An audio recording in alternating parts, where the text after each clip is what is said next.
then I started it the day before. It's actually it's fine. Yeah.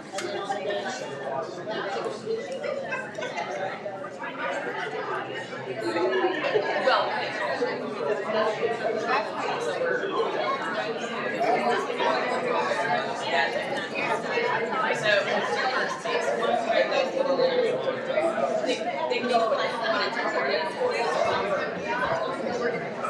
Hello, everyone. yeah. Yep. Hello. Welcome. It is officially 6:30, and I would like to call this meeting to order with the Pledge of Allegiance. I pledge allegiance to the flag of the United States of America and to the republic for which it stands, one nation, under God, indivisible, with liberty and justice for all.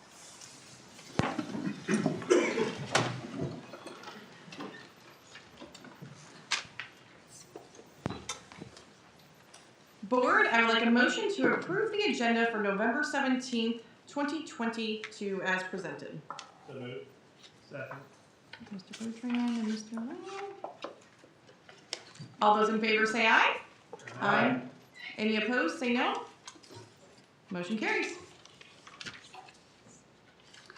Okay, I will now turn this meeting over to Miss Jen Joles.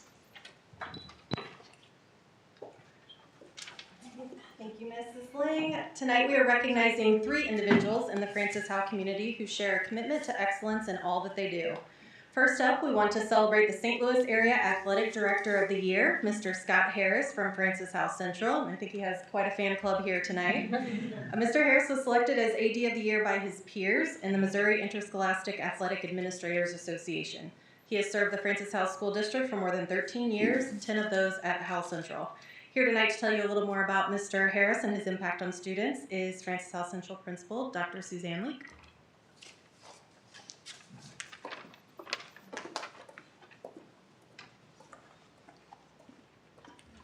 Good evening, ladies and gentlemen.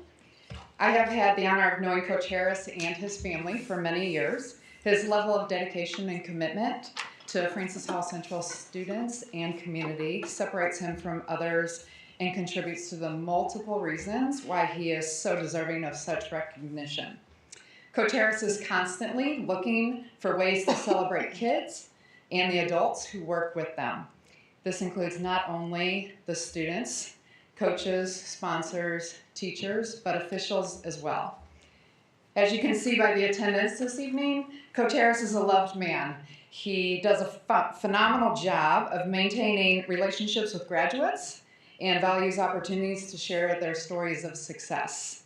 He promotes attachment for all students and constantly highlights and prioritizes character into and out of the classroom. Coach Harris leads by example. He has introduced the What Drives Winning program into our extracurricular programs and embeds character building into the Francis Howe Central programs for coaches and sponsors. He works tirelessly to put Francis Howe Central into the spotlight. His presence on social media, combined with his presence in all of our programs, substantially contributes to the family atmosphere that we pride ourselves in at Howe Central. Congratulations, Coach Scott Harris.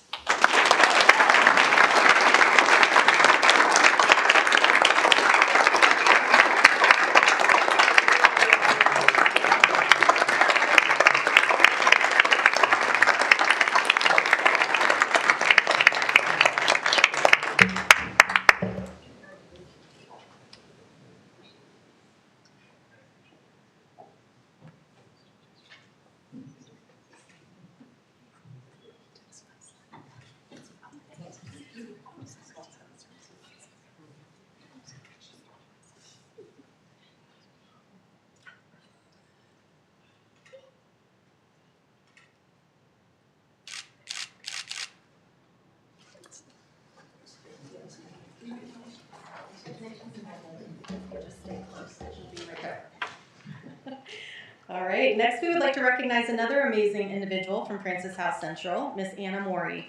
Now if that name sounds familiar, it's because Anna was recognized last month as a National Merit semifinalist.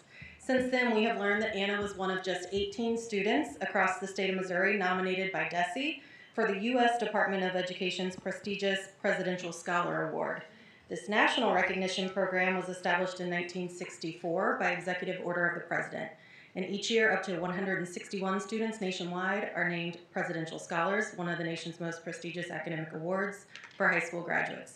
Candidates must score exceptionally well in the SAT or ACT and be nominated by the state to qualify for the national award. Semifinalists will be notified next April and scholars announced in May. I'll turn it back over to Dr. Leek to tell you about Miss Anna. I could do this all day long, every day. Being able to work with and around so many fantastic people is just one great part of my job. Anna Morey has only attended one class period at Francis House Central for the last 2 years, because all of her courses for the last 2 years are college level courses. Currently, she takes Spanish 6 at Francis House Central, and I didn't even know we offered Spanish 6. At some point, we probably need to think about, Dr. Buckman, just calling that bilingual. For those who know Anna, they would tell you she's extremely hardworking and very meticulous. Her teachers describe her as a proverbial sponge. One teacher shared that Anna's work is typically what she keeps to use as samples of exemplar work for future classes. Her classmates, as well as her teammates on the golf team, describe her as mature beyond her years with an amazing sense of humor. In the short time I have had the privilege of knowing Anna, I've learned that Anna is extremely humble and has a unique desire to push herself. She plans to continue her studies in the field of engineering and has countless options for the next chapter of her story. Anna, it has been an honor serving as your principal, and I'd love to see where this is going to take you. I can't wait to see the next chapter of your story and how you leave your mark. I know you will. Congratulations.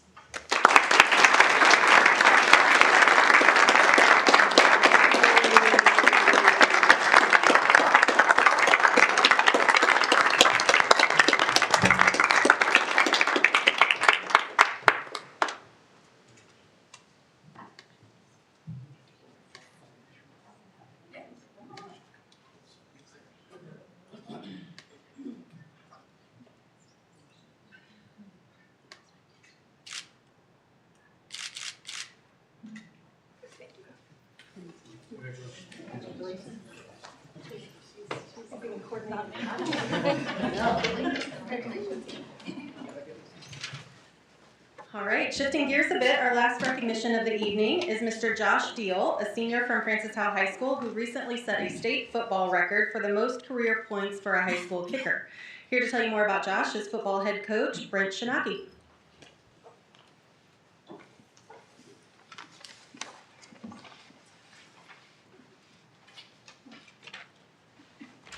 Good evening, Board of Education. I'm grateful to be here and speak about Josh Deal and his accomplishments. He's been a 4-year starter for us at the kicking position.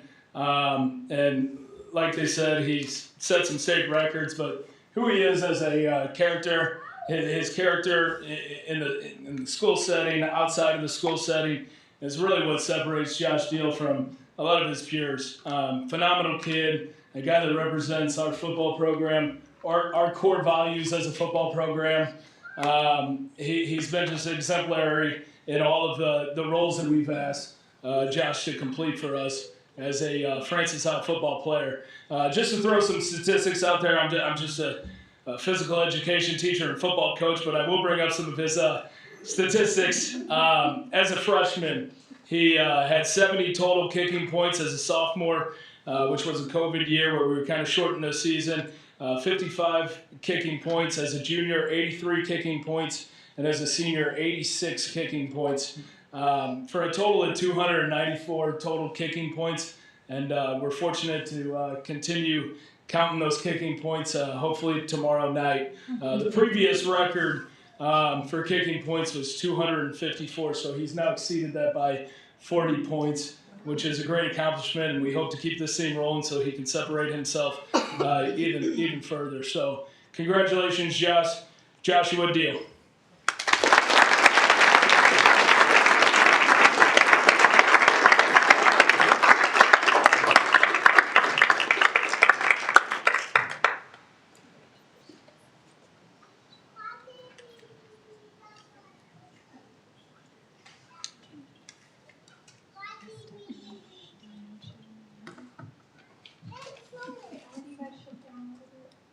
A little bit further.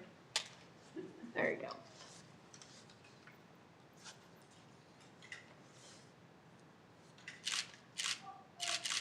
Thank you.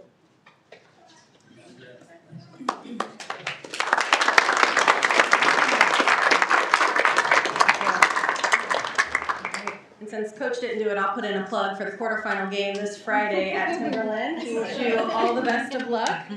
Finally, I'd like to invite Sager Middle School Principal, Dr. Candy Worley, to come forward to introduce our student board rep for the evening.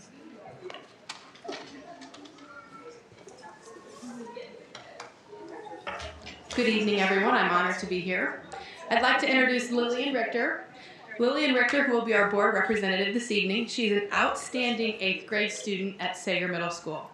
She is a leader amongst our student body. She is a great advocate for her education and relates well to both peers and adults. She seeks to challenge herself in every activity she pursues. Lily exhibits leadership, creativity, innovation in all of her classwork and her after-school activities. She's a member of our Junior Spartan Ambassador Club, where she helps new students become acclimated to Sager through our mentorship program. She has a passion for acting and has performed in many productions, from plays at Sager to variety shows. She is an amazingly kind and caring student who shows all the qualities that are looked for in a National Junior Honor Society student leader. She has been in the Francis House School District since kindergarten. We are very lucky to have her in our school district. Lillian models Sager's pillars of respect, responsibility, and safety each and every day. We are confident that Lillian is going to have an amazing high school career and beyond, and we are also very excited to see what will happen to her in her future.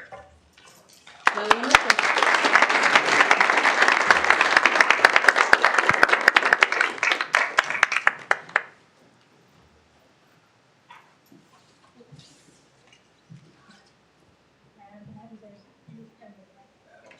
There you go.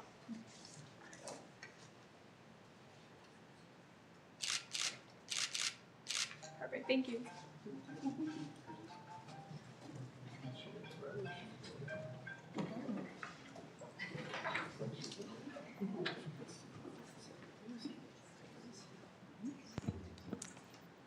welcome, Miss Lily. Do you like to be called Lily or Lillian? Which one? All right, so whatever works. Ms. Stiglitz will get you all situated over there, and you're welcome to interject at any time. Just can't vote.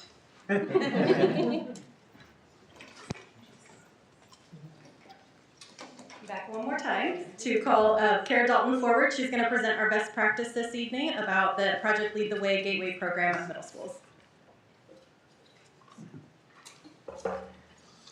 Good evening, Board of Education and guests and patrons. I'm Dr. Kara Dalton. I'm the Practical Arts Content Leader here in the district, and I'm going to tell you a little bit about our Project Lead the Way Gateway program at our middle schools.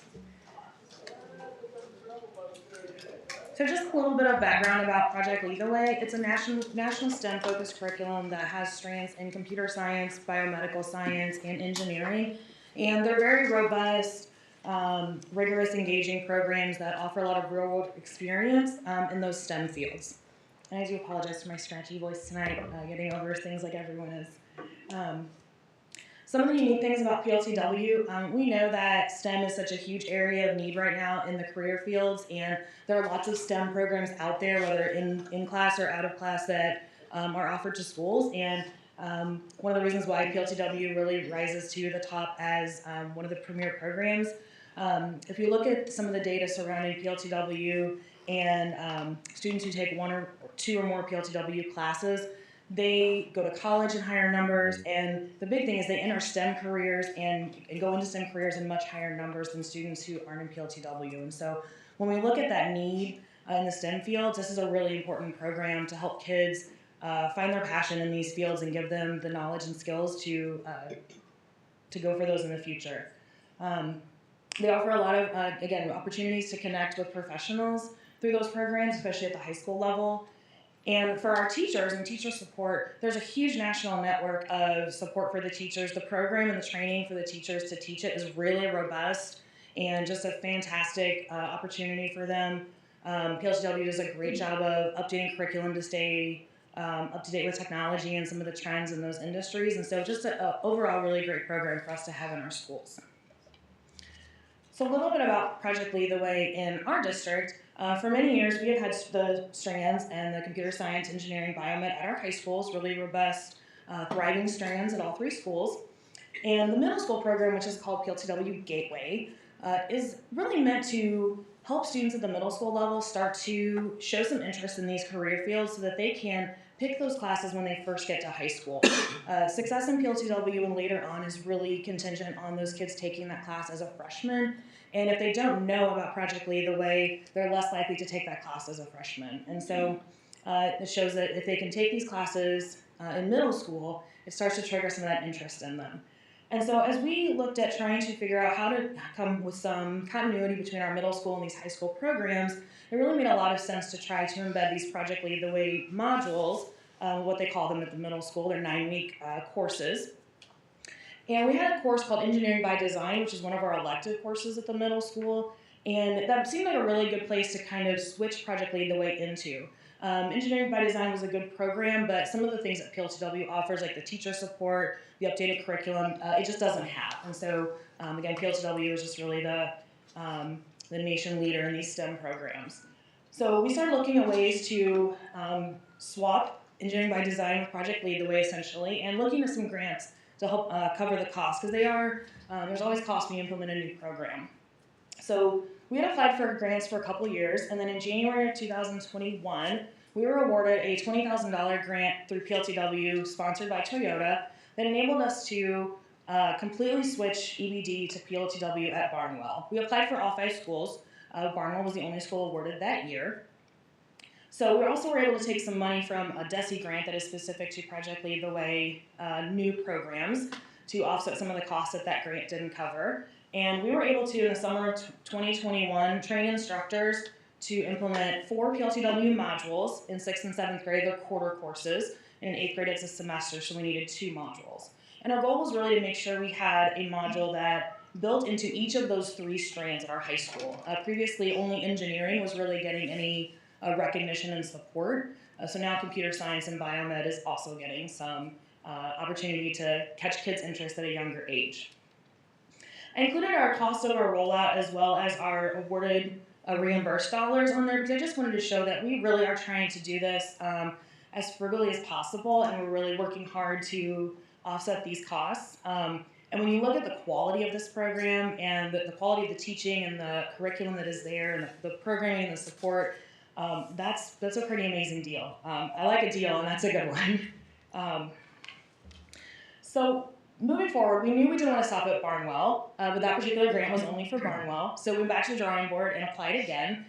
We didn't get the same grant from Toyota. They actually didn't offer it the next year, last school year. But our other 4 schools were awarded a grant through PLTW. It just wasn't quite as much money. And so we did a plan for a little bit slower rollout, just so we can absorb those costs to our academic budget on a less per year basis. And so we decided to roll out 1 course per year, starting with 6th grade. So our current 6th graders at all 5 middle schools now have design and modeling, which is kind of the foundational course in the Project Lead the Way Gateway, leads into engineering, but it's a great foundational course for all of their modules. Next year, the future plans will be to roll medical detectives, which feeds into our biomed stream. That'll be the 7th grade course. And then the year after that, app creators and automation and robotics are 2 modules we put together to form 8th grade. We'll be rolling that out in 24-25. So in 2 more school years, we will have Project Lead the Way across the board in all of our middle schools, leading into our high school. So I had some pictures on there, but I want to point out a few things in the pictures here just to show some of the hands-on pieces that the kids get to do. I have one of the puzzle cubes, they call them, and I think I have one teacher here, Amanda Halbert from Sager. She brought this along, one of the things her kids do. They take these and they have to, I'm going to be very, very brief on this because I don't understand the full thing. They have to put this together in different ways. with so many connections, so many sides showing. And then they have to create hand drawings of them from different angles. Then they use that and they put it into Tinkercad, which is an early CAD style program. If you look at the engineering classes at the high school, they do a lot of CAD type work. And so it's a great foundational skill and an introduction to what they would do in that strand. Here are some pictures from medical detectives. So this is Barnwell, since this is the only school we have medical detectives at right now.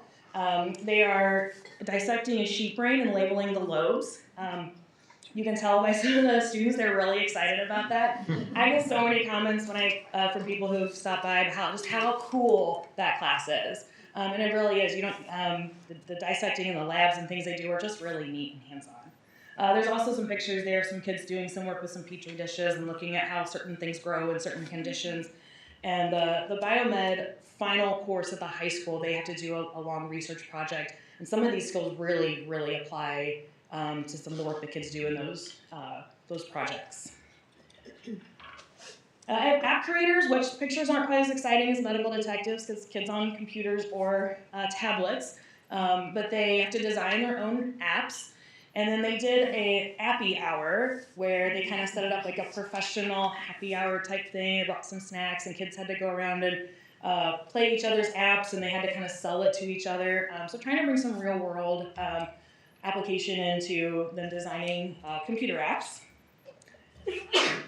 And then the last is automation and robotics. And in this class, they take these kits and they have to design, code, and create these robots to do some kind of task. And so there's lots of creativity, lots of different ways they can build these and put them together. As you can see, just the few I have up there are varied in their design. So that's just a really cool class too, that kids who really like to build and get their hands on stuff get to do that. So that is our PLTW program. We're very excited to have that across the board in just a couple of years, and we're very, very excited to see that program grow and help continue to grow our high school programs as well.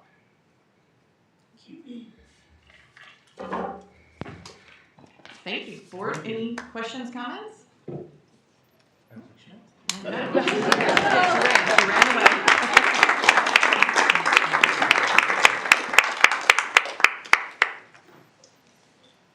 Okay. Next up, we have patron comments. During patron comments, residents of the district and staff members are invited to address the board on education and issues related to the school district. Speakers are called forward in the order of sign-up, and each speaker has 3 minutes to make their remarks. Please remember that only one speaker is allowed at the podium at a time, and combining time or giving your time to someone else is not permitted. The board appreciates that you have taken the time to come this evening, and we value both your input and perspective. I would like to remind everyone that we expect the speakers will remain civil and respectful when giving remarks. If anyone fails to comply with board policies, regulations, and rules, we reserve the right to cut those 3 minutes short. For your convenience, our 3-minute clock is ready, and we welcome Donnie May to step forward.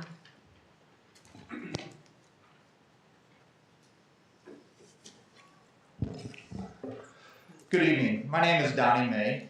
I try to watch every board meeting online. However, this is the first time I've attended or spoken at a meeting. I am concerned about this school district. Every month, I watch multiple people speak about political and social issues, yet very few speakers actually address the district's academic performance. I'm here tonight to advocate for the parents and district stakeholders who aren't able to attend every meeting, send you multiple emails a week with outrage, or be a social media keyboard warrior, striking down those that oppose their political beliefs or ideas. I'm here tonight to speak about the importance of this school board being focused on the students' academic success rather than progressive social issues. Let me give you an example. Last month, the speaker advocated for the recommitment from the board regarding the equity pledge from 2020. Let me be clear. I, as a parent, have the expectation there will be zero tolerance for bullying within the district, period. This zero tolerance for bullying includes everything from race, religion, and sexual orientation. However, these commitments and pledges are hollow and virtue signaling. Instead, let's make sure the district policies reflect this zero tolerance, and the enforcement of these policies by district administration speak for themselves. Additionally, I ask the board to put academic excellence first when making spending decisions and writing district policies. As was spoken about at the previous month's meeting, recent data has shown the district has taken a step back in academic achievement. Some members of the community, and even a district teacher, have publicly chosen to immediately dismiss this information as politically motivated data. I ask each and every one of you, board members and administration, to not dismiss the information because it is unfavorable to the district, but instead use it to reassess its spending and policies to make sure we are doing everything possible to promote the academic excellence of the students. This is not a condemnation on all the district's teachers, but this is instead the failure of some of the past and current board members and administration to put academics and the district's teachers first. I do not believe it's a coincidence that this academic regression occurred during the time frame this district focused on hiring a social justice consultant, all while cutting paraprofessional positions, causing an even more challenging environment for the district's teachers. In conclusion, board members, administrators, and teachers, you all have an extremely challenging job. You have hundreds of parents and district stakeholder voices pulling you in every direction in the use of the finite amount of district resources. You're not going to make everyone happy, myself included, with every decision you make. I ask each and every one of you to please make your decisions with the mindset that priority number one is academic excellence. Finally, please remember that there are a large majority of parents and district stakeholders, just like me, who are watching. We're not the loudest, however, I can guarantee you this. In April, our votes count the same Thank you. as those Your of the time last is up. board meetings.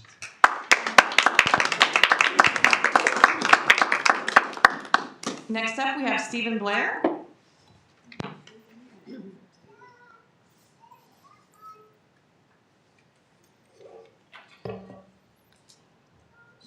My name is Stephen Blair. I am a United Methodist pastor in St. Charles. In the two previous open board meetings, board member Cook has had objections about teachers attending certain conferences.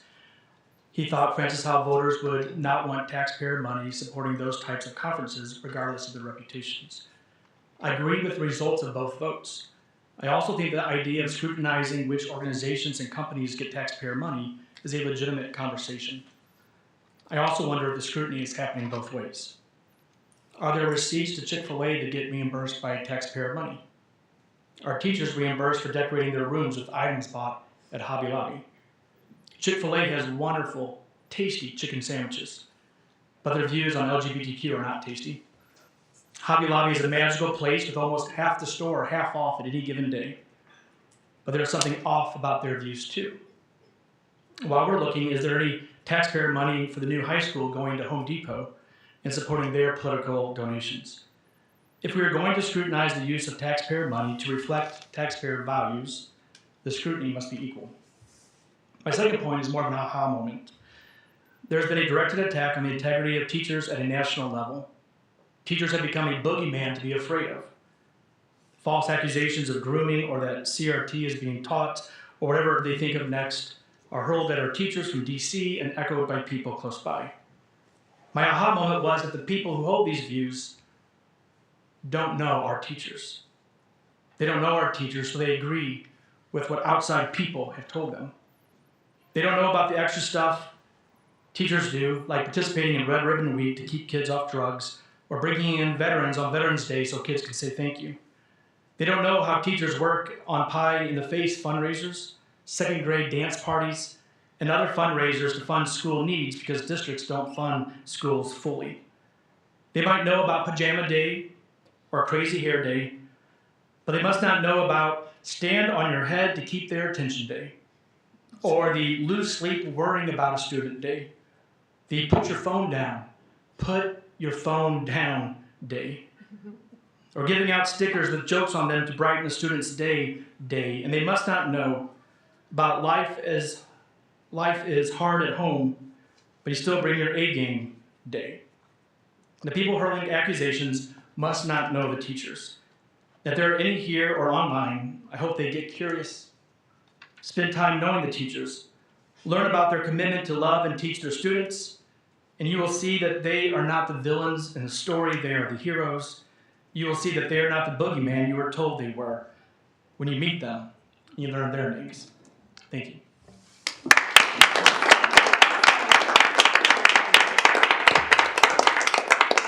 Next up, we have Carrie Zolkowski.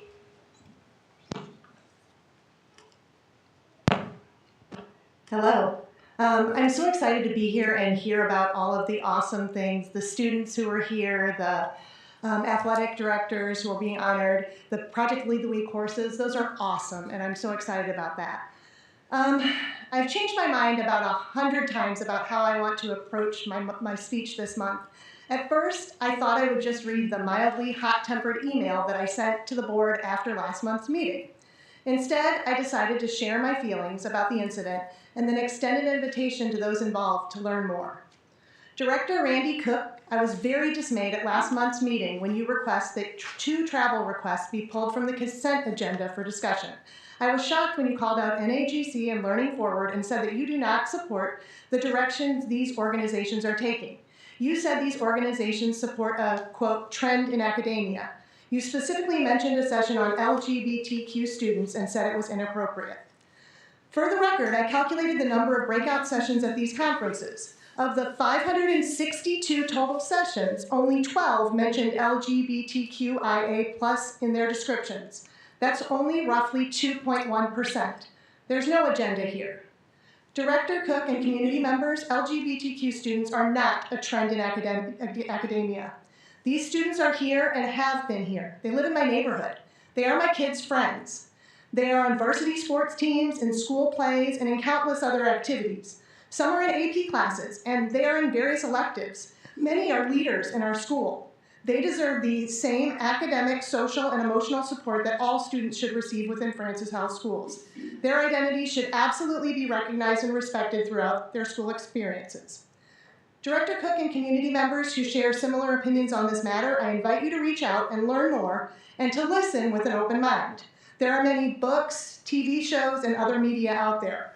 Perhaps the GSA or the Transparent Group in the district could help share resources to help you learn more. If you are willing to listen with an open mind, I'm also willing to share my family's story.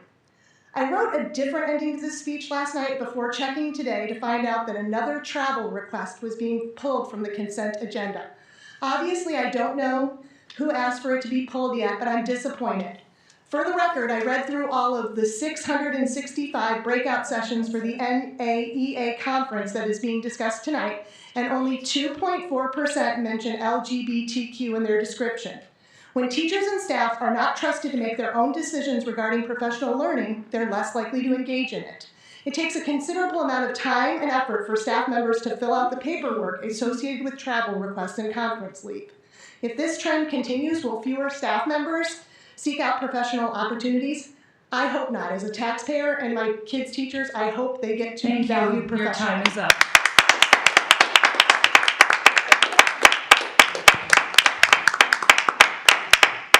Next up, we have Helen Fitzgerald.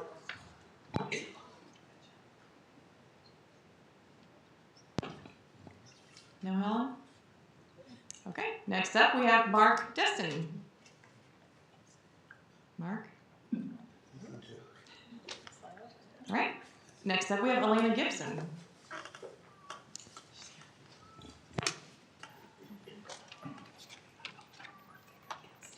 Good evening, and thank you to everyone who is serving our community here.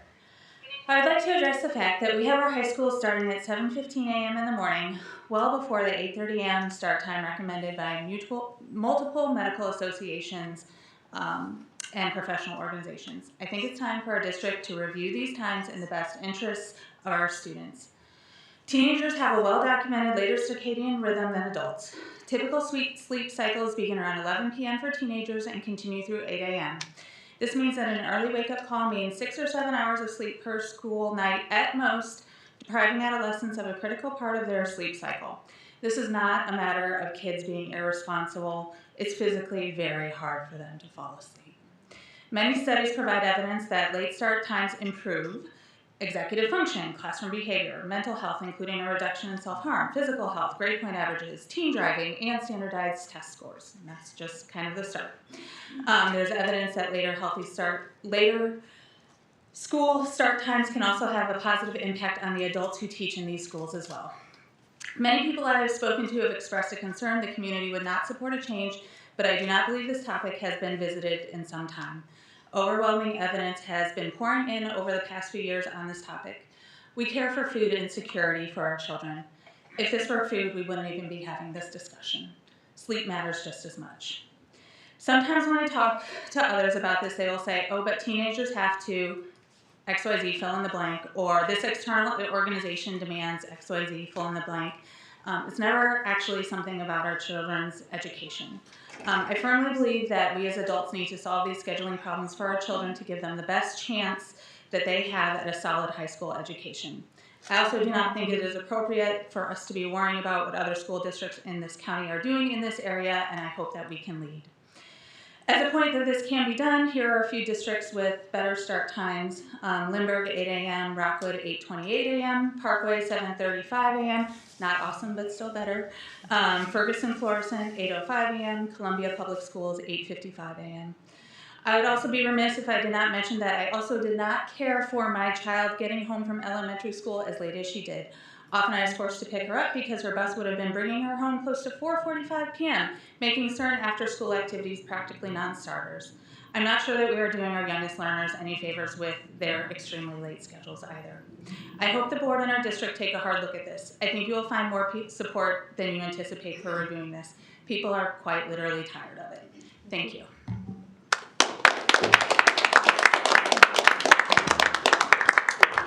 Next up, we have Ken Gontars. Francis House School District, thank you very much for celebrating the Veterans Day. Good job, thank you very much. Tonight, I'm respectfully calling upon the school board, the administration, and the curriculum committee to replace the current Black history curriculum with one which is not divisive nor agenda-driven. Last summer, it was approved by every board member, by the former superintendent, by the curriculum committee. It contains the roadmap of, quote, social justice standards that will be taught. There are 8 units. The first 2 are required. The remaining 6 are optional. The first 5 units extensively reference the social justice standards document, which on the last page is barely a readable print where we find a project of the Southern Poverty Law Center. The Southern Poverty Law Center is viewed by many as a far-left, divisive organization. Its views are in line and supported by the ACLU, Black Lives Matter, and other far-left organizations. This organization vehemently supports the defunding of police, no cash bail, and allowing criminals, at-time murderers, to be let go from jail. Why are we incorporating this type of curriculum into our Black history curriculum? Why do we have such social justice standards? This is clearly activism and clearly agenda-driven indoctrination. Other names for social justice that are being used are equitable justice, subjective justice, racial justice, proportional justice. Here is why these kinds of social justice standards supported by the SPLC are inappropriate and dangerous. There are 2 egregious examples.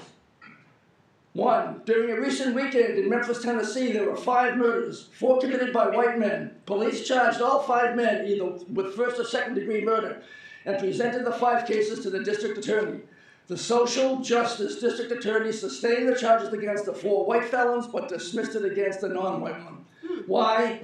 Proportional, equitable justice were the DA's justification. In New York City this summer, what we've all seen now, the infamous video, where another criminal went into the neighborhood store, tried to rob the store owner at gunpoint, and in self-defense, the store owner killed the would-be robber. Incredibly, it was the store owner who was charged with murder, and not by the police, but by the New York district attorney, again, for social and equitable justice reasons.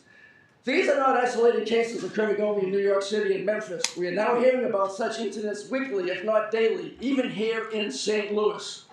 It's not social justice which we should be teaching, nor proportional, not racial, nor equitable, nor subjective justice. It's justice, pure and simple. Just like we all of us proclaim in the Pledge of Allegiance. Your time is up. One nation under God, indivisible, with liberty and justice for all.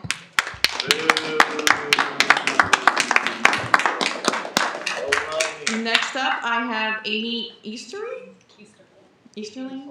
I think there was maybe a misspelling. Good evening. I'd like to read a description of a course from the National Association of Gifted Children's annual convention. We analyze best practices to support gifted, sexual minority, and gender non-binary youth. This session includes specific examples of curricular materials that center queer experiences and literature, as well as student-centered projects that advocate for LGBTQ+ friendly policies. The presenters share how to implement instructional strategies like sharing pronouns, building community, and decentering heteronormative language and policies. That is the description of the session that was included in the National Association of Gifted Children's annual convention that was deemed inappropriate in last month's board meeting. As a member of this community, a taxpayer, and a parent with a child who benefited greatly from the district's gifted program, I'd just like to offer another perspective. If you are a parent or grandparent, I think we can all agree that we love our children and that we want them to be happy and safe. I hope that no matter who we are or what our belief systems or values are, that can be our common ground. Parents of LGBTQ+ children are, at our core, parents. We love our children, We worry about their safety, and we want them to feel accepted and valued for their authentic selves. I would ask that those who believe that valuing our LGBTQ+ youth is political or worse, some sort of nefarious indoctrination, to please stop and try to have some empathy for parents and our kids. We are navigating a world that can be pretty scary. I don't expect everyone to understand my family's experience or to agree with our values. I recognize that we all come from different backgrounds, and that the great thing about living in this country is that we're all entitled to our opinions and we're entitled to express them. However, it's really sad and hard when those opinions are basically that my child should not exist. That sucks, and it's hard. My plea to you today is for empathy and kindness, and I really hope we can make that our starting point. Thank you.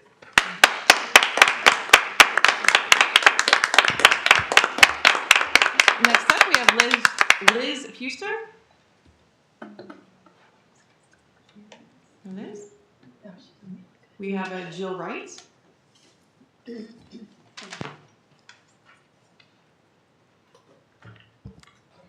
Hi, my name is Jill Wright, and I'm a literacy coach at Daniel Boone Elementary, and I'm really excited to speak with you tonight. On Sunday, October 9th, my family's house was completely destroyed by a house fire. We lost everything. My reality was a nightmare. I didn't get to save my children's favorite blankets and stuffies. I didn't get to save the cards written by my husband's 98-year-old Meemaw. You know what else I didn't get? Time. I didn't get time after such a horrific event because my employer doesn't have a policy in place for situations like mine. So here's what support looks like in Francis Howe.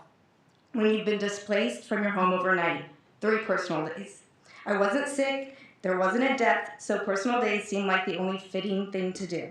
During those 3 personal days, not only did I grieve, but I found housing for our family, got a rental car, hired a lawyer, bought clothes, talked with Red Cross, insurance, investigators. We also were lucky enough to get thousands of donations that I had to sift through. It took a whole day. While doing all of those things and more, I pretended like everything was normal for my 3 small children, 6, 4, and 7 months old. Like they didn't just lose their precious belongings in the place they call home. My own son is marked homeless in our system, but as an employee, there's nothing in place. Our school district basically said there's nothing they can do for me. I should not have had to use personal days or sick days when other employees get to take those days to chaperone their children's field trip or weddings. I had to use them to recover from being displaced, to sift through an extreme emotion from a traumatic experience. I should have had time to focus on my family and to focus on myself, but instead I had to focus on work. I went back to work 4 days after that tragedy. You're probably wondering why. Well, I had a baby 7 months ago. I have no sick days. So one thing I've learned in this situation is the days and weeks are unknown, like Monday moving again for the 4th time in a month. Some wise person said, when you can't control what is happening, take control of the way you respond to what is happening, and that is where your power is, and that is why I'm here today. I will do everything in my power to change what this district has in place, which is nothing. For the next employee that goes through something so awful, I will fight with everything I have to change it for someone else, because unfortunately, I got nothing. It's not okay for your employer to act like a tragedy, like losing everything you've worked for is normal. It's not okay to not have a plan in place for tragedies like mine, and it's not okay for human connection to not be on the forefront when your own employees endure such pain. There's no excuse for not having plans in place to support our staff members who become homeless overnight. Not being given time during such an awful event makes me question my desire to work in this district. In closing, I have been blessed that I am part of 2 special school communities, Daniel Boone and Becky David, who have supported my son and I in this awful event. But not everybody will have that experience. Thank you. And it shouldn't be Time is allowed. up. Thank you. Next up, we have Grayson Justice. Close. So close, I did it wrong. So I even close. asked you.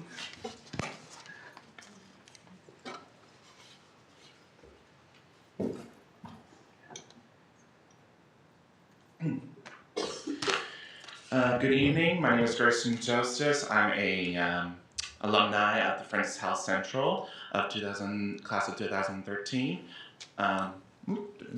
Good. Below me is all the schools that have been affected by shootings, and if you close a seat to the second to the last entry, there's a red dot on it because I have a family member who was one of the victims of the school shootings. Jean Kushka. Jean Kushka. Books are not harming your children. Communities like the LGBTQ community, especially trans community, especially the week of Transgender Awareness Week, are not harming your children. Masks and vaccines are not harming your children. Guns are. I don't want to see on the news that my school district had a school shooting, because it's going to be on this board with a huge red dot on it because it's my school district. Instead of giving your child a gun, give your child the knowledge and truth about our history, American history. History is repeating itself with the rise of anti-Semitic and women losing their rights. This is why we need to teach the true history of America, so it won't happen again. A Holocaust survivor said to the people who rescued millions of Jewish people in the concentration camps of Germany, said, "Never again." Look at where we are right now, ladies and gentlemen. Look at where we are right now. Thank you.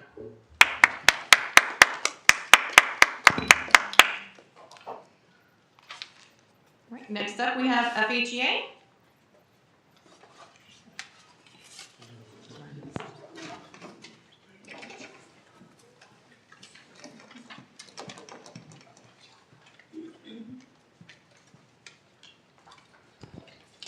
Good evening. Tuesday of this week was Educational Support Professionals Day, and we would just like to take a moment to thank the wonderful district staff members who do all the behind-the-scenes work that make educating our students at Francis Howell possible. To our custodians and bus drivers, thank you. Our secretaries, nurses, and IT technicians, thank you. Our paras, interpreters, and cafeteria aides, thank you. Our behavior support specialists, occupational therapists, and physical therapists, thank you. Our permanent subs and vacation station workers, thank you. Our educational support counselors, thank you. And to any of the other staff members that I didn't mention, we know that you help us to make everything work here in Francis Howell. Thank you. And thank you to the board as well. Thanks.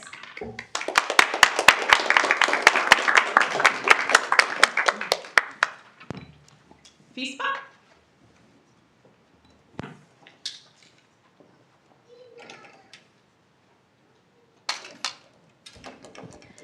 Good evening, board and Francis Hall community. My name is Jordan Fruit, and I'm Vice President of Custodians within FISPA. I'd like to personally thank all involved in not only helping my department, but all of the support staff. Within the custodial department, we are seeing an influx of applications and interviews. Our managers are working hard to support our schools and fill the vacancies in the critically short-staffed schools. There is hope on the horizon. I could go on about the positive perspective and high spirits my group is feeling, but what was incredible is that we accomplished a lot for all of the groups. We have so much gratitude for all involved in the negotiations process. Dr. Rumpus, thank you for hearing us. Chiefs and directors, thanks for all of your hard work. And board members, thanks for your support. When you help your support staff, you're taking care of your teachers, your students, and the schools. We are all in this together, and I hope that we continue the work needed to make everyone feel valued. Have a safe and happy holidays. Thank you.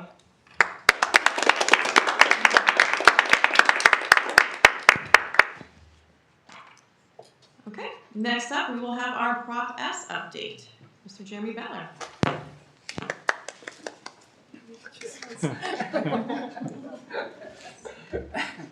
Good evening, board. Thank you, Carl. So it should be a quick update tonight. Not a lot of changes from last month, but we'll go through them. So 801 is substantially complete. We keep kind of going over this, but we really have two things left to do in that project. One is to have the partitions delivered. They're supposed to arrive in December. Again, we've talked about this a couple times. Those are the partitions that actually separate the walls and to subdivide them into a large space into smaller spaces. And then I know the facilities department, the tech department, along with Hoff Construction is kind of working on finalizing the future boardroom, the locations of cameras, stuff like that. So there's some coordination that's going on that'll be happening over the next month. And then once those two things are done, hopefully we're getting close to being able to open it up and ready to use it whenever the district decides they're going to do that.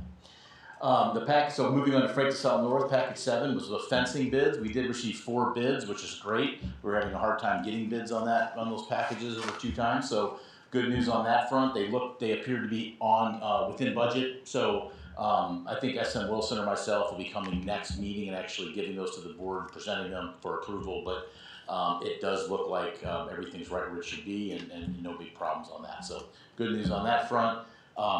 The only reason it takes a little bit to get them is they actually have to vet them. They call the subcontractors. They go through their scope to make sure they have everything included, stuff like that. So that's what they're in the process of doing right now. Concrete and steel installation are almost completed at Francis Hall North. That's the big structural pieces. We'll have some pictures of that. But you know, that's kind of a big timeline in the construction industry. Is once we kind of get those 2 things done, we're probably starting to work on finishes and the final products within the building. I have a picture of this, but it is kind of fun. The light bases for the future stadium have been installed, so you can actually start really seeing where the actual stadium is going to be sitting and how it's going to be oriented, which is kind of fun. And then in the future, I talked to SM Wilson, and you know, as it gets colder out, and we're kind of done with the outside. Not done, but done with making big new things on the outside. We're probably going to focus more on the inside with some of our videos in the future. So we'll focus on the Google stairs, we'll focus on classrooms, maybe something like that. So I think that'll be more interesting for the board rather than keep seeing the same exterior videos, especially once we're still working on the brick, but other than that, most of the work is happening inside now over the next 2 years. So here's some of the highlights on the Francis Hall North project specifically. We've been talking about brick veneer installation continuing and going on throughout the building. The roof is getting very close to being done. We'll have some pictures of that in a second. That's a big milestone for us as well, getting what we call dry-in, get those roofs completed. And that pretty much, they can vapor up the windows, we can turn some heat on, and we can just work. So a big milestone, getting ready to hit on that. We talked a little bit about the steel and just how close they're getting. Mechanical, electrical, plumbing, fire protection installation continues throughout the building, but really heavy in the lower classroom areas. Framing and CMU, I've been talking about it for 6 months, and we got 18 months to go. So It's a big masonry job, and they'll be there for a long time. So they're moving right along. Painting has continued on in the classroom wings, which is exciting. Starting to see some actual color on the wall and stuff like that. Ceiling grid starting, which is great. That actually opens up lighting and HVAC finish work and stuff like that. And then we talked about site preparation for the stadium and track. So winter's not the best time to go into grading for the stadium, but they'll be working when they can. They're right on schedule for that. But it's kind of fun that they're starting to work on that phase of the project. So again, we have an aerial view. There'll be a drone video in a little bit. Just always try to get everyone oriented. This is the new parking lot. The existing school's down here by Jane. Here's where the actual future stadium will go. You can see all these roofs now being completed, which is exciting. This white stuff you see here is stacks of insulation being ready to put down in this area. But they pretty much have set all the steel out in this entire area. Just this little area to go. This is actually the storm shelter. So a lot of progress happening. The blue you see, I'll talk about that. That's a fluid applied barrier that they put on, but behind the brick to keep the building waterproof. We've talked about that before. I get a lot of questions whether the school is really going to be blue. So no, it won't be. It'll be all brick. I'll show you a picture of that. This is a neat picture. This is actually looking at, it's hard to orient yourself, but this is kind of looking, Henderson's back here. This is the two main hallways of the building. So this will actually be the main entry of the building, the main entrance out here. This is a big hallway that you'll come through. As we look to the left here, this will actually be the student entrance. So the buses will be stacking out here, the kids will be getting out. This is actually the storm shelter, which it will become the auditorium. So just kind of, you're starting to actually see hallways and what the building's gonna look like, and it's kind of exciting. So again, more pictures of just steel. You can see they use temporary lighting. We turn that on at night just to keep the place safe and lit up. Again, just more pictures of masonry. This is all scaffolding that the masons use. This all you can see all the block work happening here, steel being completed. This is actually the practice gym. You see the walls going up in the practice gym and so on and so forth. Not very exciting picture, but this is metal decking before the roofing goes down. They do a good job of documenting all the penetrations in the roof, looking at all the parapet caps, getting them all inspected before we cover up the roof. That's just good practice for us. It's something that Sun Wilson's been doing. Here we actually are down in the middle of the U. We can start to see some of the what the actual mason finished product's going to look like. So we have 3 different colors of masonry. We have the red, the black, and the white. This is like a limestone color, but you can start to see the capping going on. The walls are really taking shape on the lower level. This is, with the exception of the windows being in, this is finished product. So now the brick hasn't been washed yet. They'll wash it and clean it up, but you can start to see what the building's actually going to look like. This is a future art room. I like this picture because one of the things I get asked a lot about is HVAC, and we try to do a really good job of keeping all of our HVAC capped during construction.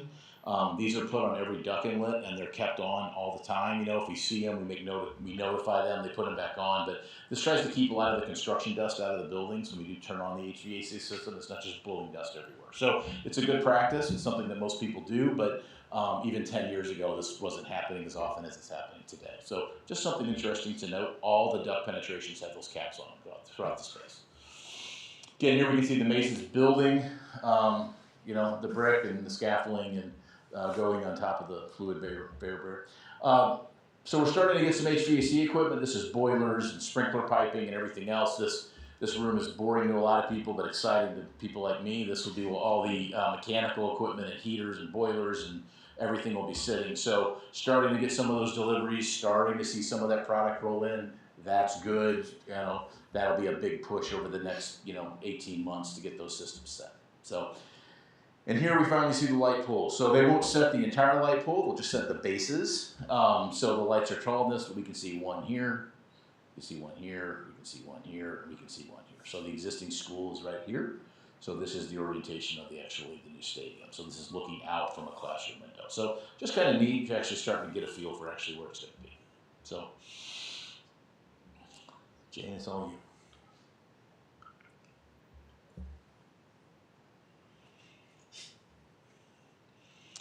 Here's the gym, new gym, varsity gym, JV gym.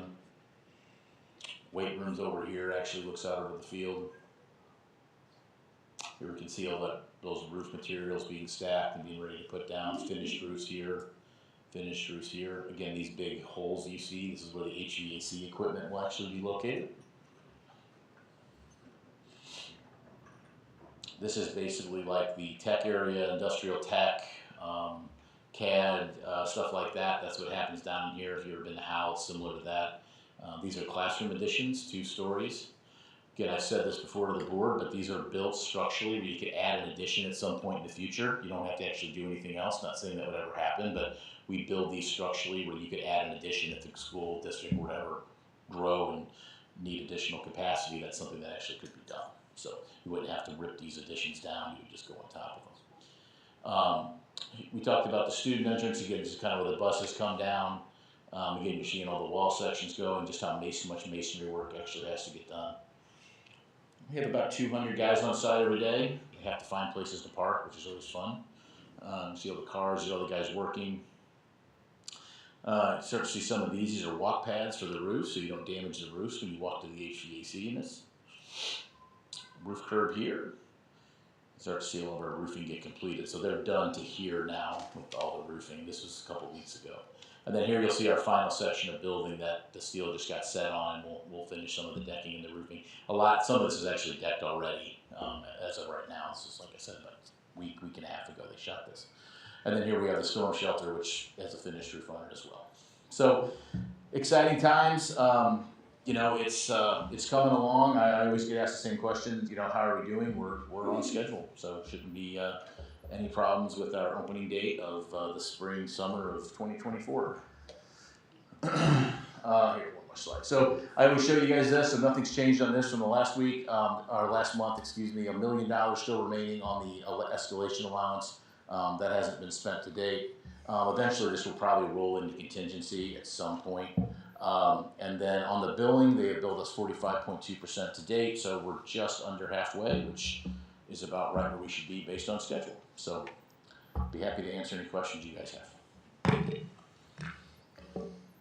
Hey Jeremy, I just have a question about 801. Are the controls all in place? Because I had heard that it's really, really cold there at Union, like in the 60 degrees. Yeah, so the last board meeting we approved the control package. I don't know the status of where the facilities department is with installing that. Okay. Controls are in the middle of being installed. I know that the electricians had talked about working over the weekend, planning that should be, planning that should be done in the first part of December. They did bring in some portable heat units. The issue was primarily that the gas system, the gas furnace system is having problems as well. So we have the electric with the controls, but there should have also been a gas furnace system. They've been working on trying to get the gas furnace to work properly these last few days. This morning, it was much better than the previous morning. I think we have 60-ish heaters scattered throughout the building. We cleared the Home Depot shelf of small portable heaters. They're staying on overnight, and we should be good to go hopefully tomorrow morning. This morning was better than the day before, and so I think we're on our way to being there. Okay, thank you. Yeah. Board, any other questions or comments? All right, thank you so much. Thank you. Lily, you doing okay? You're awake down there. Okay, board, I would like a motion to approve the consent agenda for November 17th, 2022 as presented. Second. With Ms. Stiglich and then Adam. Okay, all those in favor say aye. Aye. Any opposed, say no. Motion carries. Board, I'd like a motion to approve the personnel report as presented. Second. Mr. Bertrand and Ms. Stiglich. Okay. All those in favor say aye. Aye. Any opposed say no. Abstain. And I will be abstaining as well. I'm abstaining because my son's going to be a student custodian. Motion carries. All right, board, I would like a motion to approve the travel request as presented. So moved. Mr. Ziegemeier, Ms. Stiglich. Okay, discussion?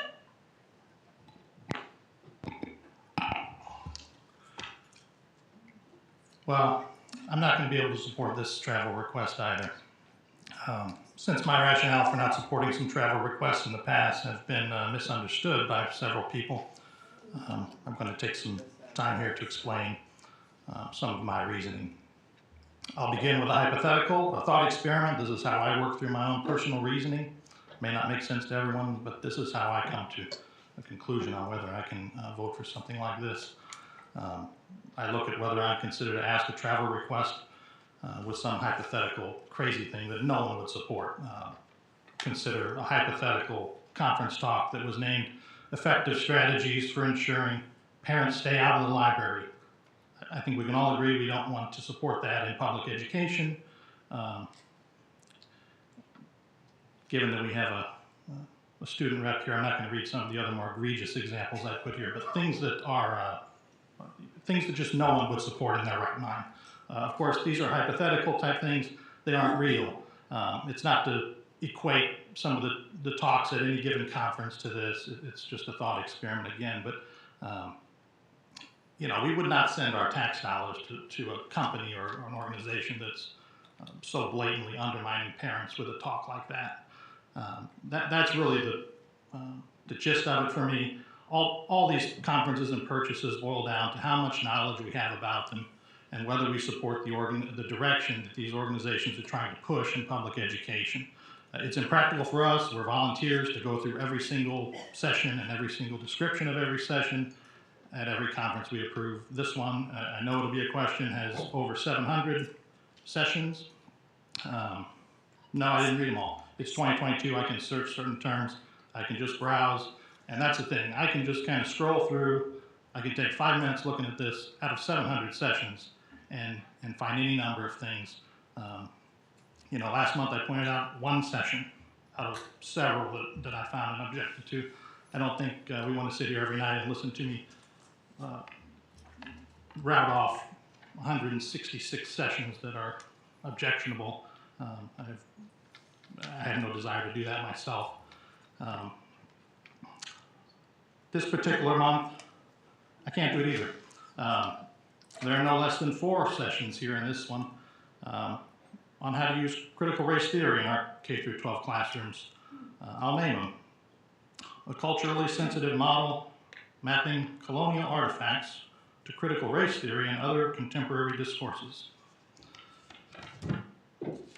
Critical race theory, the boogeyman, prohibiting knowledge of cultural and racial diversity in K-12 schools. Disrupting discipline, critical alternatives to behavior management in the art room, which, using disability critical race theory, discrit, as a lens, we will analyze existing practice and collectively imagine racial restorative alternatives.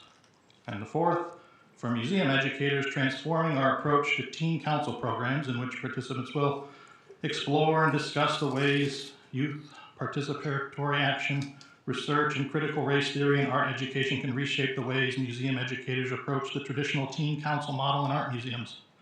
So, do we honestly support giving taxpayer dollars to organizations that are openly pushing critical race theory upon the K-12 public education sector? I could go on with sarcastic comments about how people such as myself have been gaslit over and over with the notion that there's no critical race theory in K-12 schools and how it's a college course in law school. But I digress. It's right here in front of us. And we're being asked to send money to this organization. If critical race theory isn't your thing, do we support elementary school students making political art and protest posters? I do not. I still believe elementary school students are nowhere near mature enough to take a political stance or protest. And I think our society recognizes this because the voting age is 18. Yet this conference has a talk titled, Making Protest Art with Elementary Students. Participants will experience a protest art unit facilitated with kindergarten through 2nd graders. You'll learn to gather resources about a unit that explores social concerns, protest, and political art. You can teach your students to make original art about topics close to their hearts. I have no doubt that this presenter will offer some topics. So each conference committee that runs these conferences, they select papers and presentations. Humans are deciding what direction to take the future of K through 12 public education. And we as humans on this board are making a decision whether to support their selection and direction. Reasonable minds can disagree on academic matters such as how to teach math, and we've done just that.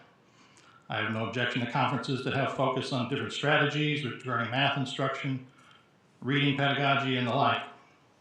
It's only when the conversation steers away from traditional academics into the social, character, values type education that I become skeptical.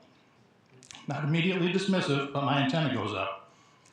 In the 60s and 70s, too many of this country's public school children underwent values clarification education, MACOS curriculum. In the 70s and 80s, it was transactional analysis, affective education. By the 80s, self-esteem education was going to fix everything.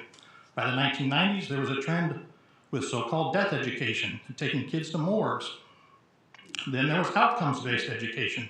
Now we have social emotional learning, transformative SEL, critical race theory, on and on. The basics have stood the test of time, and I think we need to get back there as a district and as a nation.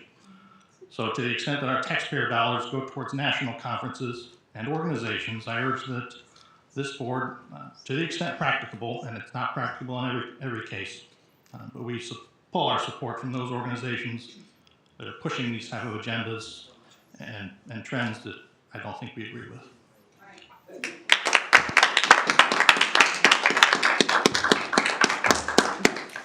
Board, any questions, comments? I do have one. Would we have our elementary students making protest posters? Would that ever be allowed in our district? No, it's typically not something that we do. If you don't mind, I would just offer a couple pieces of information just about the conference in case folks have some questions.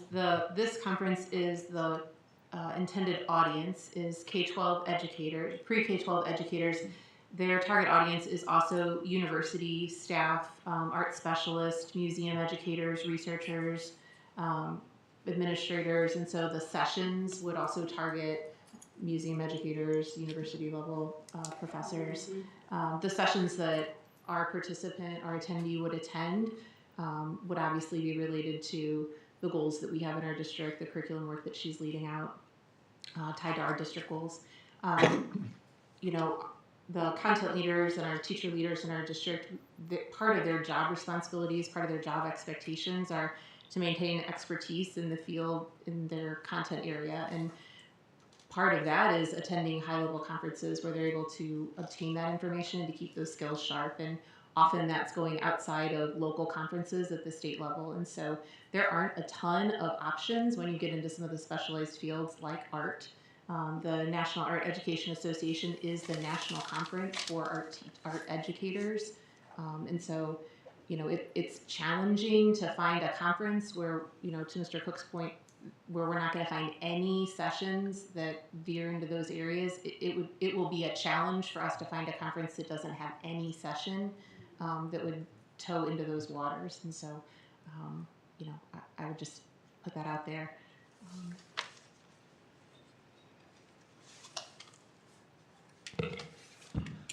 I just wanted to offer maybe a counter perspective on it. I think the amount of sessions that are offered in these different national conferences, I think if you were to take a look at any individual in our district being around 150,000 people, I'm sure there's going to be a group or a person that doesn't agree with something. And so I think it's our job and duty to try to have a balanced approach in sending our educators to national conferences that by appearance has a wide swath of attendees that do have different offerings, whether it's a college level perspective or some of the things that Director Cook stated earlier. But I think that the thing that's lost upon some individuals is the fact that we have teachers who specialize in these areas that are able to think for themselves, decide what they believe in, what they don't believe in. If they do go to something like this, I'm not suggesting that they are, but any of those sessions that you mentioned, maybe they walk away saying, I don't agree with anything that was just presented to me. Just because you're presented information doesn't mean you absorb it and then spit it back out to the rest of the student population. And that's not how it happens in this district, because there are processes for when individuals that lead curriculum have to come back in, and there's layers to this. So anybody that's kind of paid attention in the past, you probably heard me talk about that, those different processes. Anybody that's tuning in today, it's not something that they can just go off, choose what session that they want to, adopt it blindly, bring it back to Francis Howell School District, and then it's automatically implemented. That's not how it works. And to suggest that a teacher can't decide for themselves on how to approach information and that they blindly accept it and that they're going to be immediately indoctrinated and bring that back to the school district, I think is just simply not giving the credit that's due to our employees.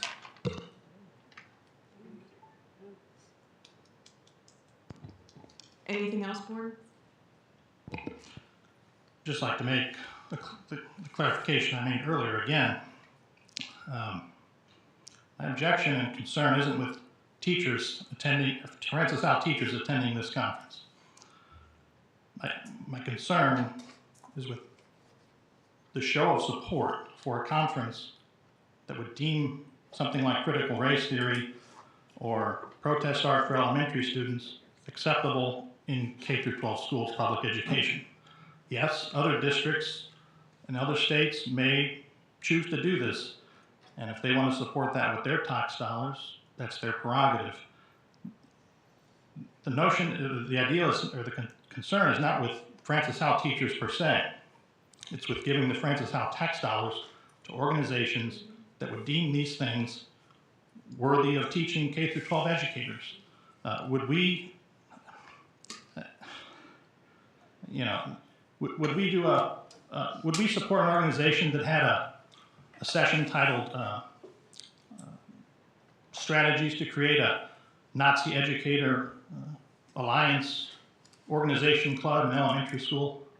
No, we wouldn't do that because we do not support making a Nazi club in an elementary school. It's crazy. And so, sure, our teachers may not go to that, but I don't think we'd be sitting up here saying, well, we trust our educators not to implement that. Of course we do. We also don't support any organization that thinks that that's worthy of teaching K-12 educators. And so that's the thought experiment. That's the objection. So the notion that we can't trust our teachers or anything like that is really not the point. It's whether we are going to support this direction in education, and by doing so, we're putting our tax dollars behind it. Yes, we're one school district out of, I'm sure, hundreds of thousands within the nation, but it's one small step. So that's my objection. That's the nature of it.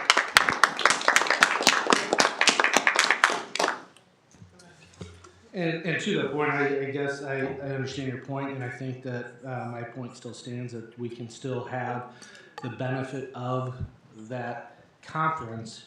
There are obviously benefits, and you think that there's some things that are some negatives to it, to where if we just scrap it and then we pause continuing education, or we can't find a national conference that has the same values and benefits, I think that does this school district a disservice. I think we can be smart on what sessions. Yeah, wow. I think we can be smart on some sessions. Can I ask for quiet out there, please? This is a business meeting. Thank you. I think we can see that there are values in sessions. I think there's values in networking. I think that being the ability to have a teacher learn different perspectives is not necessarily a bad thing. They can take and parse and bring back, and the benefits outweigh the negatives.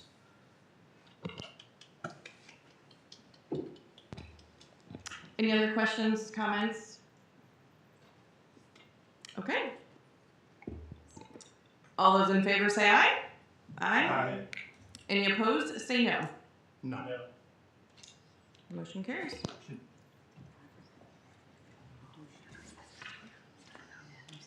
Board, I'd like a motion to approve the October monthly financial report as presented. So moved.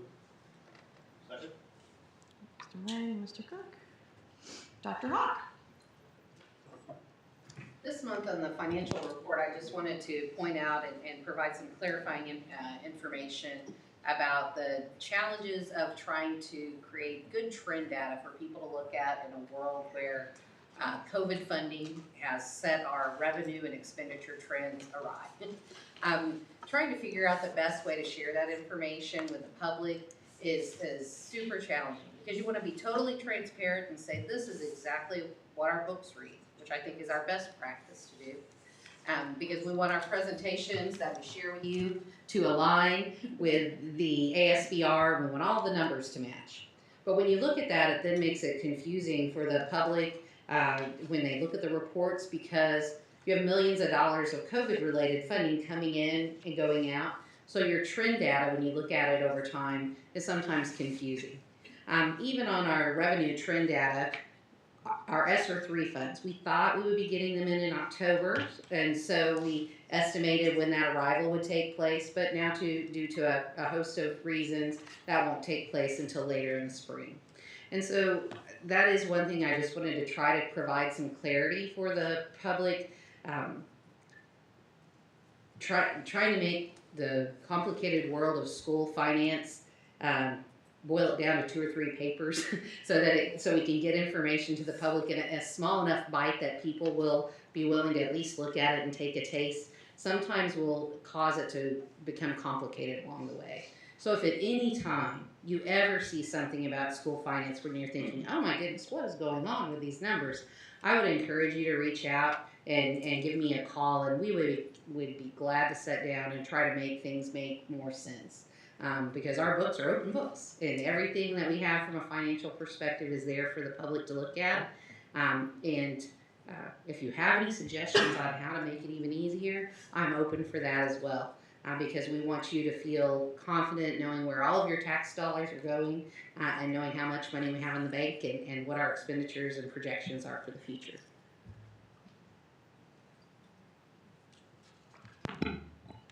Okay, board, any questions or comments? Okay, all those in favor say aye. Aye. Any opposed, say no. Motion carries.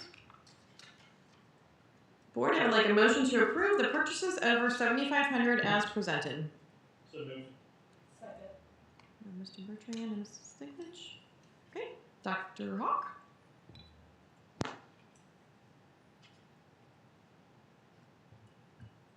Do you have any questions at all for the No, it says up here that you're, it's the only reason I read it. Any questions, board, for Dr. Hawk or anybody? Okay. All those in favor say aye. Aye. Any opposed, say no. Okay, board, I would like a motion to approve the adoption of the transition from accrual to cash-based accounting as presented. So moved. Second. Mr. Bertrand, Mr. Lang, Dr. Hawk. We are working through the process of moving from the accrual to cash basis of accounting.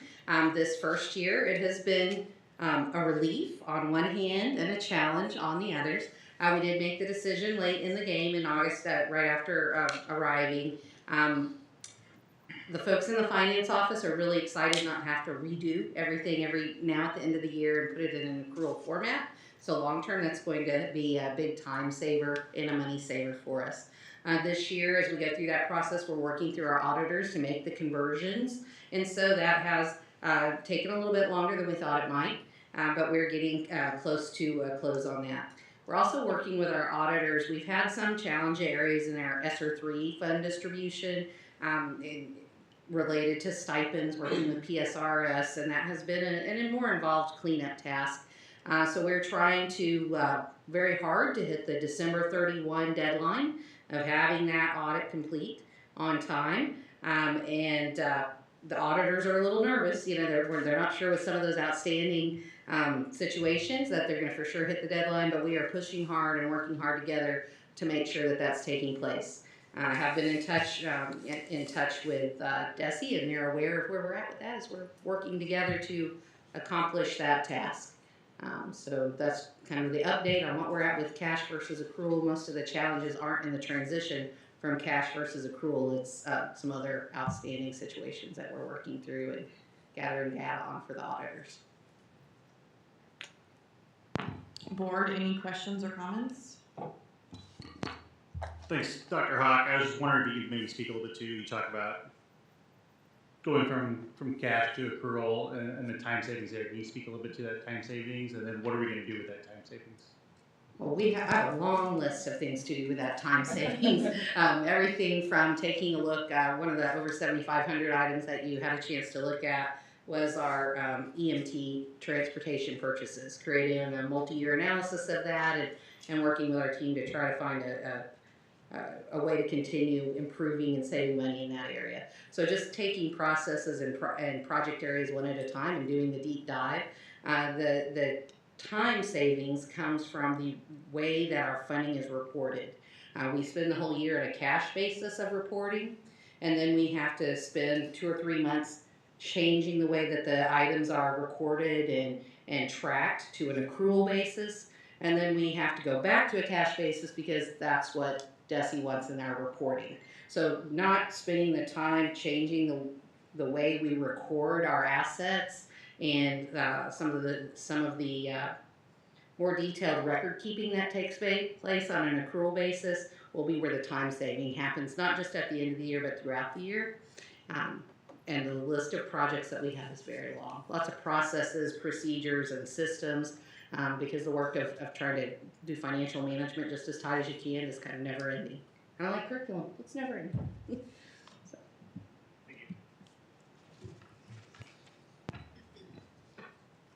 I know you mentioned in your memo, but over 95% of the other school districts in Missouri utilize this. So this is nothing new to school districts, correct? This is the norm. This is the way, yeah, this is the way things are done across the state of Missouri, except for just a handful of schools. So we'll be doing things the way the rest of the state, for the most part, is approaching their accounting. Board, any other questions, comments? Okay. All right. All those in favor say aye. Aye. All those opposed say no. Motion carries. Board, I would like a motion to approve the revised 22-23 school year calendar as presented. So moved. Second. Ms. Stiglich, Mr. Bertrand, Ms. Simpkins. Thank you. This is the first of several calendar revisions and presentations that are going to come forward to the board. Tonight we're presenting the current school year calendar, the 22-23 calendar, with a revision of how we'll handle snow days. A committee was gathered, and Dr. Buckman handled that with our folks, and lots of stakeholders, teachers, and so forth to get input on how we would handle our snow days this year. The decision this year was to look at our calendar and build in 4 snow days. So the first 4 snow days are built into the calendar, meaning they will not need to be made up at the end of the year. If we have snow days 5 through 10, those will be considered traditional snow days, will be made up at the end of the school year. If the board approves this revision tonight, Mr. Delaney, our Director of Human Resources, and I will start to work and communicate to staff what that means for them, for their workday, snow days 1 through 4, and then we'll follow those traditional snow day guidelines for 5 through 10 if those happen. I hear the persimmons are spoons, and so we are expecting lots of snow this year, so we're going to be ready for all of them in case that happens. To give you kind of a preview next, the committee is still considering, Dr. Buckman is still working with the committee to look at AMI possibilities moving forward. They needed a little more time to vet that plan, so they're working through that. As well as when we did the survey for, we're going to skip a couple years here, the 24-25 school year, there was some community comments around looking at the semester end dates. And so we're really just vetting out those comments and looking to see what we can do in our calendar and working with our teachers and gathering some input there, a little more input there from the surveys. So we are holding on bringing you the revised 23-24 calendar, waiting for the AMI decision and how we'll handle snow days for next school year, as well as holding on to the 24-25 calendar so we can vet out a couple of those things. So we will bring you the revised 23-24 and the 24-25 calendar in January. Tonight we're just asking that you look at that current school year as we build in those snow days for this school year with no plans for AMI at this time. happy to answer any questions you have over the next 3 years of school calendars. Board, questions, comments? I would like to ask Miss Lily what her thoughts are on I really like it because then we're not out in June. Right.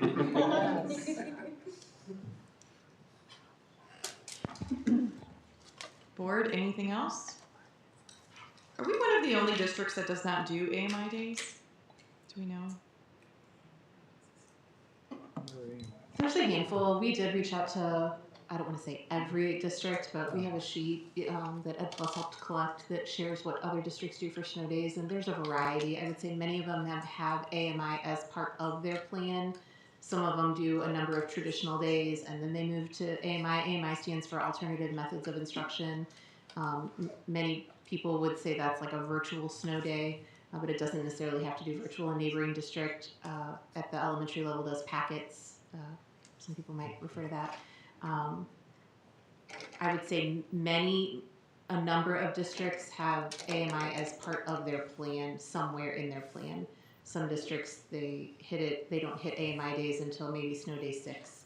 Some start with AMI, some end with AMI. It's usually somewhere in there. Okay, anything else?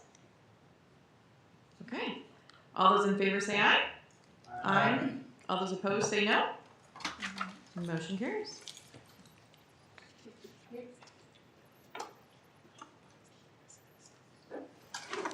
Next up, we have our superintendent comments. Good evening, board. I just have a couple of celebrations and things I want to share tonight, and a couple of announcements about upcoming events we have. The first one that I think was mentioned earlier was that last Friday, all 23 of our schools held celebrations recognizing our heroes on Veterans Day. Many of our schools invited veterans to attend the events and included everything from meals to assemblies, student performances, guest speakers, and dedications. I had the honor to be out at Daniel Boone as part of their celebration. Really humbling and a privilege to be there as a guest, where over 120 veterans were there in person. Every single one of them recognized individually at the breakfast and again during the assembly. Really a touching and emotional day. And I know a lot of people say, why are we in school in Missouri on that day? Why aren't we celebrating in a different way? And we can discuss that, but I'll say the fact that we are in school, that so many of our students and our staff put energy and time into celebrating our veterans really makes it a special day for everyone who attended. So thank you to everybody who participated in that last week. We were excited this week to host 2 events that really, as we return to normal, were pre-COVID events for the district and were great this week. The first one was our 13th annual Iron Chef competition. It was hosted by Francis Howell High School. All 4 of our high schools had teams compete. They prepared dishes and they came in that night and had a set period of time where they prepared them. There was a panel of 3 professional judges that scored them, and then everybody who was in attendance also got to try and sample the dishes. Francis Howell North was the winning team, but I will say that everything we ate that night was delicious, and really I said that night that all of our students are the winners, because it's one of those opportunities when we talk about career and college readiness. It's a real world skill, and a lot of our students might choose that as a career path, and it was just exciting. I think that the guest chefs who were there, talked that as young students was when they were first exposed to cooking and doing the work, and so it was great. It was a professional event. I want to thank Sodexo, our partner with our child nutrition, helped organize it and they support it, and so a lot of students, teachers, staff all participated. Connected to that, we also held our first Senior Pals event in several years, and all of the guests that came were there to attend that event and eat and enjoy the food, but they got to spend about a half hour with myself and our executive cabinet, where we introduced ourselves, being new to the district really since that event was last held, talk about what each of our departments do and some of the great things happening in the district. And it was an opportunity to engage with some of our patrons who fall into that group, and we really look forward to the events that will be held later this year involving our Senior Pals.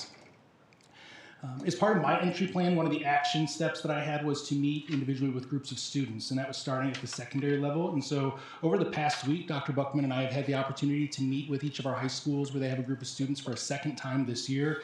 And I'll say it's energizing and refreshing to hear the voices of our students, where they talk about what they're proud about here at Francis Howell, the things they celebrate, and what they see as opportunities for us to do to improve. You know, they're unfiltered and have very honest feelings about the district, and so it's great feedback. We look forward to continuing those visits this spring, where we'll do each one again and looking at how we can expand that to more of our middle school and younger learners in the spring or in future years.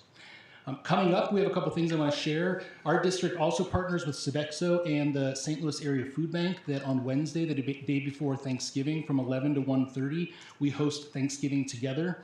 At that event, food will be provided to families in need. It's open, first come, first served to the public, where up to 150 families will receive all of the food to help provide a Thanksgiving meal for them next week. And so we have students and teams and staff who volunteer and help with our Sodexo partners and the food bank at that event. Coming up on November 30th, we have our next Citizen Roundtable. This topic will be around career and college readiness. So you heard from Katie Vargas, our amazing leader over that work for the district. She'll share some of the information she shared at a board meeting earlier this year. And then we're just going to open it up to get feedback through that roundtable process about some of the work that we're doing. What do we want our students to leave prepared to do, and how can we realize more of that here within the district? So that sign up is out there and it's available on the website.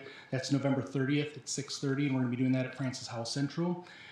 On December 6th, we have at Westwood Trail Academy, we'll be hosting our first Family Learning Series event. Again, another event that we used to do pre-COVID and we're bringing back this year. That first event will have Dr. Amy Moss, who will be there to talk to parents about supporting their students when it comes to anxiety and, you know, academically, extracurricular activities that a lot of our students experience. So talking through how we as parents can support our students. So we hope people will attend those events. That information is all available on the website.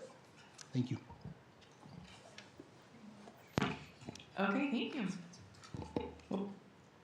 One thing on superintendent comments, if you have questions. I guess first, Dr. Rumpus, just want to thank you. Wait, hold on. Are you asking a question? Are we new business or? No, it's not new business. Just making sure. There was a lot of questions this week on the board meeting. Just wanted to say thanks to you and all the staff that works on those. For the public who's interested in that sort of thing, they're all posted on board docs. But I know there's a lot going on this week, and certainly appreciate the effort from everybody on that. And then the only other question, there's been some talk the last week or so about around how a private group or club would become district sponsored. Can you shed some light on that, or are we working on clarifying that, or any comments you have there? For the board, I believe that's a new business item. Correct, that would be a new business item. I would just kind of like to, sorry. Let's move on to board comments and requests now. Okay. I would like to piggyback on what Dr. Rumpus said about the Veterans Day celebrations. I had the opportunity to attend one at Francis Howell North and to listen to that choir sing the national anthem gave me goosebumps. So I shout out to Mr. Fletcher at North and his team for doing such a great job. Thank you to Sodexo for a great Iron Chef competition. The food was wonderful. The company was great, and having a chance to talk to some of our seniors was very, very interesting. So I really appreciate the fact that we're doing that again. And lastly, I would like to say thank you to Miss Lily next to me for being such a great seat companion. She did a great job and asked very appropriate questions. Finally, happy Thanksgiving to all our teachers, their families, and all our staff. Enjoy that time with your family because you never know.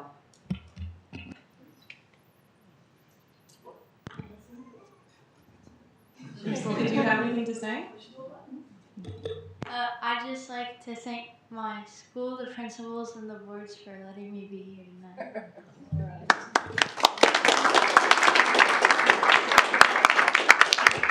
We appreciate you being here. I would just like to make one comment. Under consent this evening, we approved a revised Board of Education meeting schedule. So our February meeting has moved up a week to the 9th. Any other comments or requests? course. I want to talk about that. I wanted to thank Parents as Teachers and Sandy Torbeck and her team for the great report we have on our Parents as Teachers program. I was thrilled to see with COVID that our numbers are back up. We serve 1,500 families a year. As a prior kindergarten teacher, hardest job I ever had in my life, to have those developmental screenings come into the building, it gave you a snapshot of each child that came in.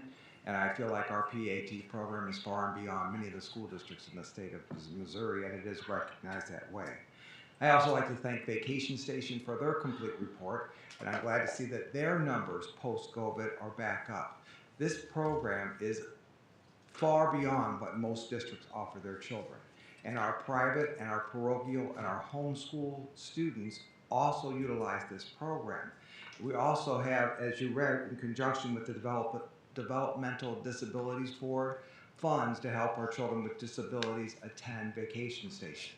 Many of these parents have no resource. You know, what do? They work till 5 o'clock. They need someone to take care of their child. So I'd like to thank Chris Garland and her team for a wonderful experience for our children, and I'm glad to see our numbers are back up and we're able to serve all of our families. Thank you. Okay, anything else, Board? Okay, Board, I would like a motion to adjourn the meeting. So moved. Mr. Ziegemeyer and who's the second? Mr. Cook. All those in favor say aye. Aye. Any opposed, say no. Motion carries. Sure.